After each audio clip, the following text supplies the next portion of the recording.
இப்போ நம்ம 1-to-1 headshot revenge தரமான தலை ஒடிக்கிறத பார்க்கலாம். வரட்டும் பாட்டு. ஏற்கனவே நாங்கள் ஆடணும்.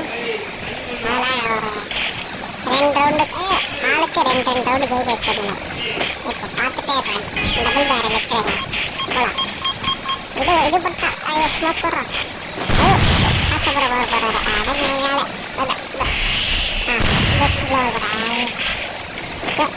சரி சரி மேலே போகலாம். அடிச்சோம். ஐயோ 2 அடி அடிச்சிட்டாங்க. சரி மடி வச்சுக்கிறோம். நேரத்தில் ஃப்ளாஷ் போட்டான். ஐயோ ஐயோ தலை உடச்சிட்டான். வாங்க அடுத்த 2க்கு 3 ஆகிட்டான். ஈக்குவலாக 1 லீடாக போயிட்டான். இது 6th ரவுண்டு. இப்போ ஒருத்தருக்கு மண்ணே கலட்டி கொடுத்துருவேன். முக்கியமாக பஸ்ஸு அடுத்து கலட்டியாச்சும் மண்ணே போடுறான் எமோட்டை. நம்மக்கிட்டே வா. சப்ஸ்கிரைப் பண்ணுங்க.